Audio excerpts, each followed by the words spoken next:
Hello friends, welcome to magic masala recipes. நான் உங்கள் Mrs Manjula Gopi. இன்றைக்கி நம்ம பார்க்க போகிற டிஷ் ரொம்ப இன்ட்ரெஸ்டிங்கான டிஷ், சீரக சம்பா சிக்கன் பிரியாணி. ஆம்பூர்லலாம் ரொம்ப ஸ்பெஷல் இந்த பிரியாணி. ரொம்ப டேஸ்ட்டாக இருக்கும், ஹெல்த்தியும் கூட.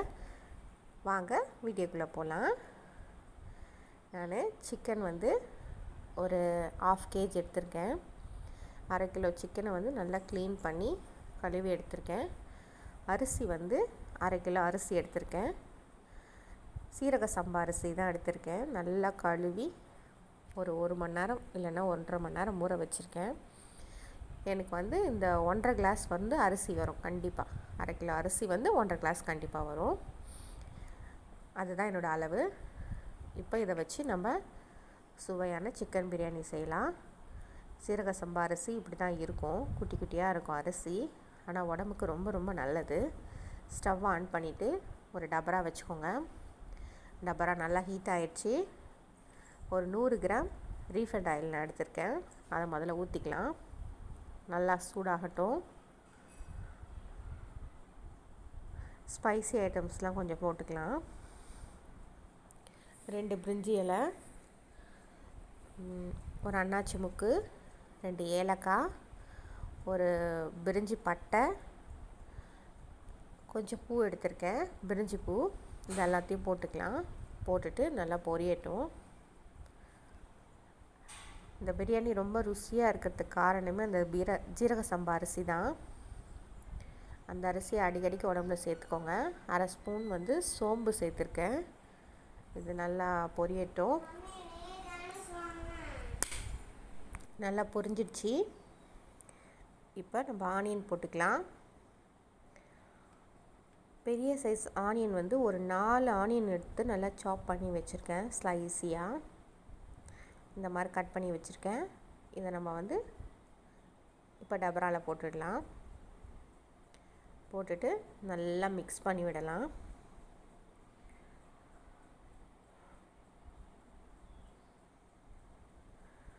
சீரக சம்பா ஓரளவுக்கு வேறு டேஸ்ட்டுன்னா இப்போ கருவேப்பிலை போட்டுக்கலாம் கொஞ்சம். பாசுமதி அரிசி அது வேறு டேஸ்ட். ரெண்டுத்துக்குமே நிறைய டிஃப்ரென்ஸ் இருக்குது. டிஃப்ரெண்ட் டேஸ்ட்டு, ஹெல்த்தும் கூட. இதுதான் நான் சொன்ன அந்த சீரக சம்பா அரிசி. விலை கொஞ்சம் கூடுதல் தான், ஆனால் ருசி ரொம்ப நல்லாயிருக்கும். உடம்புக்கு ரொம்ப அதிகமாக சேர்த்துக்கிட்டால் ரொம்ப நல்லது. ஒரு 3 தக்காளியை ஸ்லைஸியாக கட் பண்ணியிருக்கேன். அதையும் போட்டுக்கலாம். போட்டுட்டு நல்லா மிக்ஸ் பண்ணி விடுங்க. நல்லா வதங்கட்டும். நம்ம பிரியாணிக்கு எவ்வளோ வதங்குதோ அந்த அளவுக்கு ரொம்ப டேஸ்டியாக இருக்கும். நல்லா வதங்கிருச்சு, உங்களுக்கே தெரியும். இப்போ புதினாவை நல்லா கிள்ளிட்டு நல்லா கழுவிட்டு பொடிசாக நறுக்கி வச்சுருக்கேன். புதினாவையும் கொத்தமல்லியும் தனித்தனியாக. 1 கப் புதினா நான் கட் பண்ணியிருக்கேன், அதை சேர்த்துருக்கேன். 1 கப் கொத்தமல்லியை கட் பண்ணியிருக்கேன், அதையும் சேர்க்குறேன். சேர்த்துட்டு நல்லா மிக்ஸ் பண்ணி விடலாம் ஈவனாக. கொஞ்சம் ஸ்லோவாக வச்சுக்கோங்க, இல்லைன்னா அடி பிடிச்சிரும்.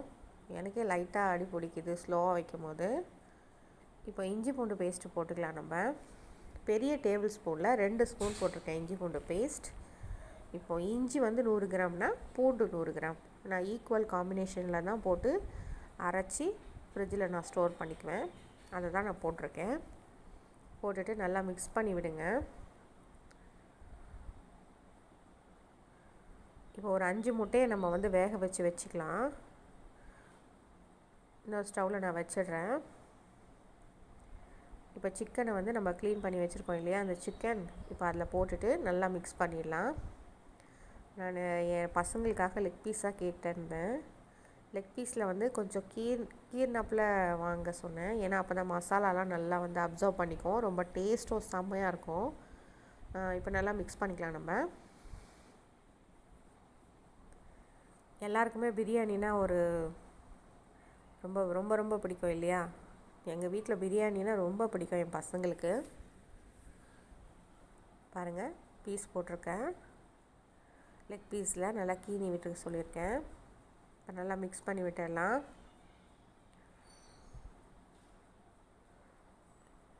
இப்போ நம்ம வந்து ஸ்பைசி ஐட்டம்ஸ்லாம் போடலாம். மிளகாப்பொடி, மஞ்சப்பொடிலாம். நான் காஷ்மீரி சில்லி தான் எடுத்திருக்கேன். அது நார்மல் மிளகாப்பொடி போடுறத விட காஷ்மீரி சில்லி போடும்போது டேஸ்ட் வந்து வேறு மாதிரி நல்லாயிருக்கு. மஞ்சப்பொடி வந்து ஒரு ஸ்பூன் போட்டுக்கலாம். நான் சின்ன ஸ்பூனில் தான் போடுறேன். காஷ்மீரி சில்லி வந்து ஒரு 2 ஸ்பூன் போட்டுக்கலாம். உங்களுக்கு காரம் அதிகம் வேணும்னா அதிகமாக போட்டுக்கோங்க. எனக்கு வந்து அது கரெக்டாக இருக்கும் பசங்களுக்காக. அதனால் எனக்கு 2 ஸ்பூன் போதும். போட்டுட்டு கல்லுப்பு வந்து தேவையான அளவுக்கு போட்டுக்கலாம். நான் பிரியாணிக்கு மொத்தத்துக்குமே போட்டுடுறேன். போட்டுட்டு நல்லா கிளறி விடுறேன். வதங்குறச்சே வந்து இந்த சிக்கன் வந்து கொஞ்சம் நல்லா வெந்துடணும். அந்த அளவுக்கு வந்து நம்ம வதங்குறதுல இருக்குது. சிக்கன்லேருந்து ஆல்ரெடி லைட்டாக கொஞ்சம் தண்ணி விடும் இல்லையா, அதுலேயே கொஞ்சம் வந்து வெந்துடும். நம்ம தண்ணி ஊற்றும் போது ஈஸியாக சீக்கிரமாக வெந்துடும். நல்லா வதங்கிருச்சு. எண்ணெய் தனியாக பிரிஞ்சு வந்திருக்கு பாருங்கள். இப்போ 1 கப் தயிர் விட்டுருக்கேன் நான். ரொம்ப புளிக்கலை, மீடியமாக இருக்குது. அந்த அளவுக்கு தயிர் விட்டுட்டு மிக்ஸ் பண்ணிக்கலாம். தயிர் போடும்போது தான் வந்து கறி வந்து ரொம்ப சாஃப்டாக வேகும், டேஸ்ட்டும் ரொம்ப நல்லாயிருக்கும். அதனால தான் தயிர் ஆட் பண்ணுறேன் நான். இப்போவே பாதி கிரேவி மாதிரி ஆயிடுச்சு பாருங்கள். இதிலே வந்து அது கொஞ்சம் நல்லா வெந்துடும் கறி பாருங்கள். நல்லா மிக்ஸ் பண்ணி விடுங்க. இன்னும் நம்ம சேனலை வந்து சப்ஸ்கிரைப் பண்ணலன்னா சப்ஸ்கிரைப் பண்ணிவிட்டு அந்த பெல் பட்டனை கிளிக் பண்ணிக்கோங்க. நான் போடுற வீடியோஸ்லாம் உங்களுக்கு நோட்டிஃபிகேஷன் வந்துடும். இப்போ நான் 1 கிளாஸ் அரிசிக்கு 1.5 கிளாஸ் தண்ணி விடுவேன். இப்போ நான் 1.5 கிளாஸ் அரிசி போட்டிருக்கறனால சரியாக 2.5 கிளாஸ் தண்ணி நான் விட்டுக்கிறேன். விட்டுட்டு மீடியம் சைஸாக வந்து ஸ்டவ்வை வந்து வச்சுக்கோங்க. ரொம்ப ஸ்பீடாக வச்சா தண்ணியை சீக்கிரமாக வந்து அப்சர்வ் பண்ணிடும். இப்போ நம்ம அரிசி போடும்போது கொஞ்சம் கஷ்டமாக இருக்கும். அதனால் ஸ்லோவாக ஓரளவுக்கு மீடியமாக வச்சுட்டு நல்லா மிக்ஸ் பண்ணி விடுங்க. விட்டுட்டு நம்ம தட்டை போட்டு மூடிடலாம். மிக்ஸ் பண்ணியாச்சு. இப்போ தட்டை போட்டு மூடிட்டு மீடியம் சைஸில் ஸ்டவ் இருக்கட்டும். கொஞ்சம் கறி நம்ம வேகட்டும். இப்போ வெந்துச்சான்னு ஓப்பன் பண்ணி பார்க்கலாம். பாருங்கள், நம்ம ஊற்றின எண்ணெய்லாம் அழகாக மேலே நல்லா பிரிஞ்சு வந்துடுச்சு. வாசனை செம்ம கமகமன்னு இருக்குது. இப்போ கறி வெந்துடுச்சான்னு செக் பண்ணிடலாம். உப்பு காரமும் கொஞ்சம் செக் பண்ணிக்கோங்க. நீங்கள் கூட குறையா இருந்தால் இப்போ போட்டு கூட மிக்ஸ் பண்ணிக்கலாம். கறி வெந்துடுச்சான்னு பார்க்கலாம். ரொம்ப சூடாக இருக்குது, என்னால் டச் பண்ணவே முடியல. பார்க்கலாம். நல்லா வெந்துருச்சு, சாஃப்டாகிடுச்சு. இப்போ நம்ம கழுவி வச்சுருக்க அரிசியை நல்லா தண்ணியெல்லாம் வடிச்சிட்டு நல்லா போட்டு நல்லா மிக்ஸ் பண்ணிக்கலாம்.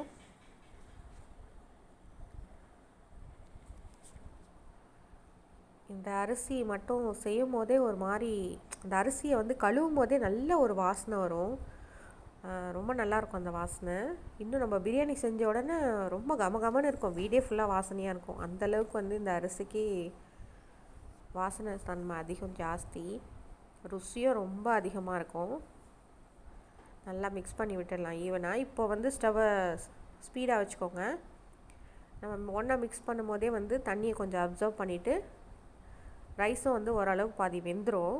அப்புறமா நம்ம டம் பண்ணிக்கலாம் ஸ்லோவாக வச்சு.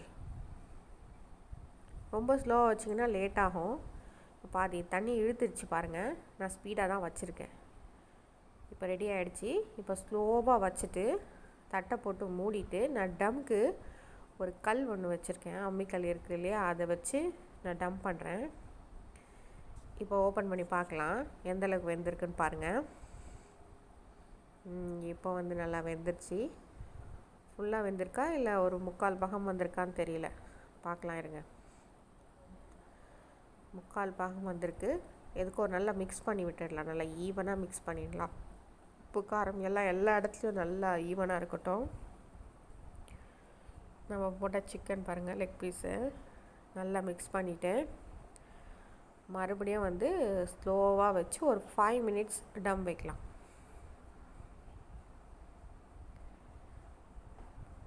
டம் வச்சுட்டு மூடிடலாம்.